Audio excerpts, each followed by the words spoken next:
Everybody, if you don't already know who I am, Viva Frei, former Montreal litigator turned current Florida Rumbler. My daily live streams are on Rumble, and I post the clips to CommieTube. Now, I think I'm in the bad books of CommieTube, probably because I refer to them as CommieTube. So be sure to like, share, subscribe, feed the algorithm, and, watch the video to the end. Enjoy it. Out of Canada, there's a guy who actually sounds like a conservative, who gave something of a speech where I said, my goodness, if only we had seen more of this during the election cycle, the election might have turned out a little bit differently. I present to you Matt Strauss, inheritor. Yeah, I was going to make a Levi Strauss joke. I'm just not going to make it. This is Matt Strauss. This is in Parliament. It was a 9-minute speech. I'm not going to play the full 3.5-minute clip, just to give a taste of what we needed to have seen during the last election cycle. But the old expression, freedom's just another word for nothing left to lose. Once you've already lost the election, I guess maybe then you feel free to really go a little bit more hardcore, go a little bit more hard in the paint, as we say in Canada. And now we have some conservatives going a little harder in the paint, where I think they should have been going super duper ultra mega hard in the paint during the election and not waiting to lose it in order to go hard, because they would have not necessarily lost it had they just unchained themselves from the shackles of their own suppression and their own censorship. It's damn beautiful, actually. Listen to this. When farming is socialized, you get bread lines, and people died of starvation while standing in Soviet bread lines. When healthcare is socialized, you get lines in the ER, and I promise you, people have died and are dying in waiting rooms, in emergency rooms across this country right now. Let me pause it just to flesh out the veracity of what Matt Strauss is saying. There were estimates that 15,000 people died in waiting rooms in Canada. It was either 2022 or 2023. There were other estimates that 75,000 Canadians died waiting for doctors between 2018 and whatever the end date of that study was, 2024. You have to wait about a year and a half in some provinces to get a GP. You go to check out the wait rooms. I'll pull up the lists, which are online, the wait times, and they can be 36 hours. Go look at how many people died in ERs in Nova Scotia in 2023. It will blow your freaking mind. So this is not hyperbole, what Matt's saying. It's not misinformation. It's truth that needed to be screamed loud and proud from the rooftops during the election cycle, but unfortunately it wasn't. You might think that I'm being overwrought and seeing the ghost of communism where it does not exist. However, I would note that we just spent 10 years with a prime minister who, when asked which government in the world he most admired, stated the basic dictatorship of the Communist Chinese Party.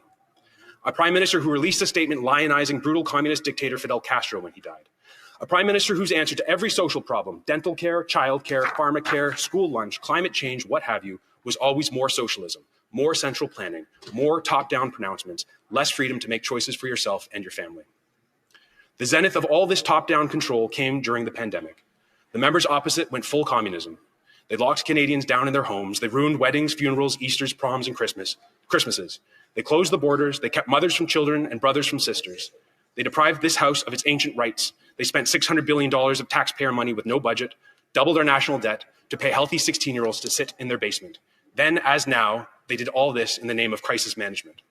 Well, let me let this go a little bit more. Physicians, professors, and journalists who spoke out against these abuses were hunted down. They had their licenses and their jobs threatened. I know this because it happened to me. At Queen's University, where I taught, Jane Philpott herself, one of the only 2 cabinet ministers to speak truth to Justin Trudeau's power, informed me in her dean's office that the reason the administration had to harass me was that I criticized the government. That is a direct quote. Well, we'll end it there. Why the hell was this not the theme of the election? It's just mind-blowing that the theme of the election became anti-Trump and not anti-liberal. And yeah, what's done cannot be undone, but that's a damn good speech, and I invite all of you to go check out the tweet that had a 3.5-minute version of it, and I will send you the tweet that had the full 9-minute speech coming from Matt Strauss, because it's well worth the watch. So as the conservatives now seem to be growing a pair, because they got nothing left to lose, they've already lost the election, you might as well potentially give Canadians what they wanted, what they needed, and what they were desperately craving and disappointed to have not seen. You have the Liberal government, we talked about it yesterday, facilitating an outright invasion of Canada, an outright replacement of Canada. What is it? I think it's like something now 1 in 5 or 1 in 4 people in Canada are born outside of Canada. The Liberal government that ran on a campaign of reducing the immigration, Justin Trudeau finally got around to saying, yeah, there's too many student visas. Companies are exploiting of the cheap labor. It's not good for the economy. It's not good for housing. So we're going to tamp down on immigration.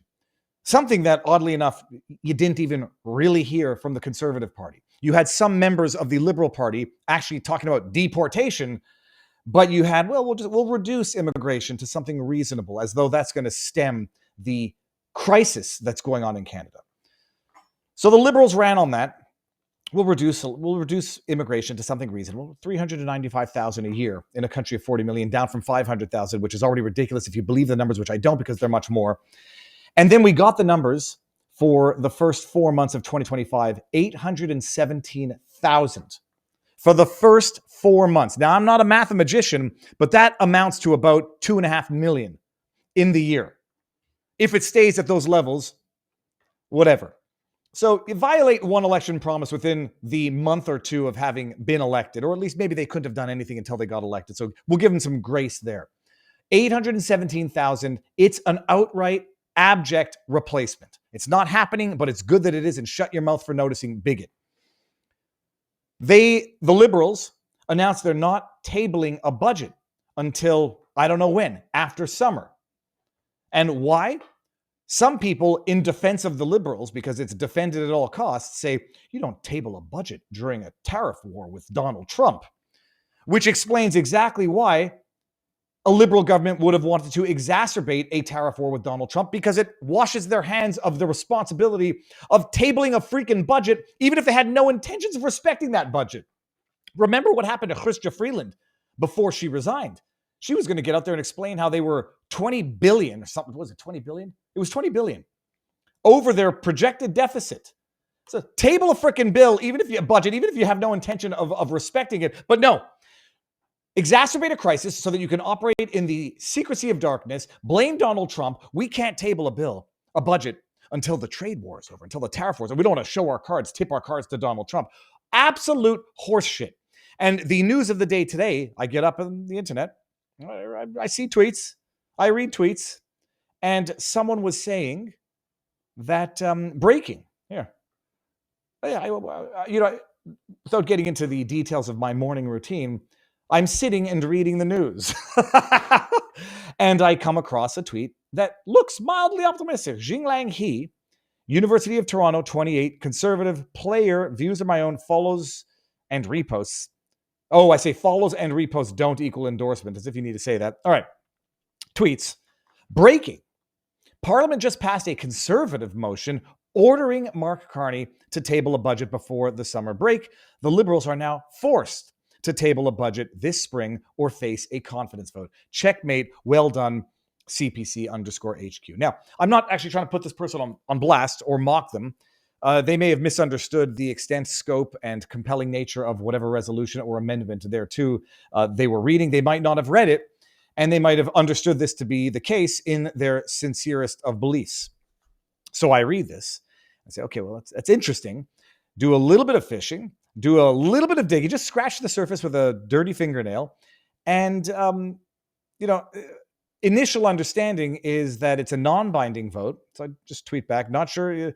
My understanding is a non-binding vote. Not sure if that's accurate, but it seems more symbolic than binding. Also, not sure what prevents the Liberals from tabling a budget than simply announcing a massive higher deficit than projected, exactly like they did under Trudeau. As they say in French, plus ça change, plus c'est la même chose. The more things change, the more they stay the same. Then I do a little bit more digging, about a knuckle depth worth of digging, and come across the actual resolution or the amendment as proposed. Was it by Adam? What's his name? Scheer? Now, hold on one second. Let me get it, because I want to read it and not make a mistake. Oh, tabarnouche. It was the actual resolution with the wording, and it's not what it says it is. Crab apples. So let me pull up the tweet here from my own Twitter thread. Oh, yeah. It's so bad and it's so depressing. And then you don't assume bad faith of the person who's hyping it up like a massive victory, but it's not. a massive victory. Here we go. This is the actual wording of the text. Sponsor of this motion, the Honorable Andrew Scheer. Subject, address in reply to the speech from the throne, amendment as amended with sub-amendment. Thanks a lot. Holy shitballs. They do this so that regular people can't understand what the ever-loving hell is going on. Subject, address in reply to the speech from the throne, amendment as amended with sub-amendment. Sponsor of this motion, the Honorable Andrew Scheer, Conservative. Regina Capelle, Saskatchewan. Motion text that the motion be amended by adding the following.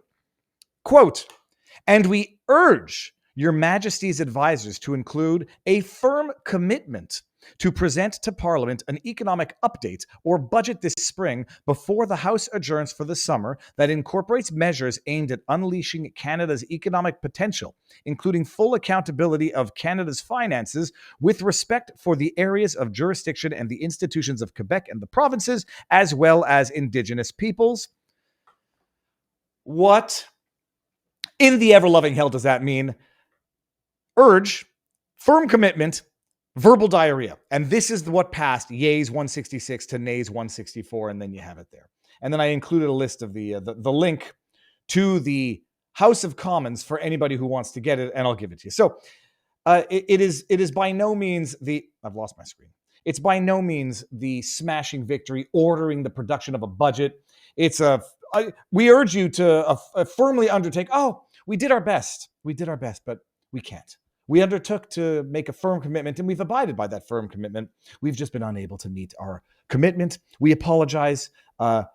Too bad, so sad. Go screw yourselves. Link here if anybody cares about that. So that's what's going on in Canada. More things change, the more things stay the same. After 10 years of liberal devastation and liberal destruction, you're going to have another 4 years of it. There's going to be no non-confidence vote occurring immediately after an election. It passed 166 to 164, this amendment that actually compels nobody to do anything. The Liberals have 169 seats, and with the help of drunken McGee there, Elizabeth May, and the NDPs, they're at like 176 de facto control. And I bet dollars to donuts, there will be no budget, there will be no accountability, and all these jackass politicians, conservatives included, are going to go take their summer break, and absolutely nothing is going to happen. So that's the Canadian update.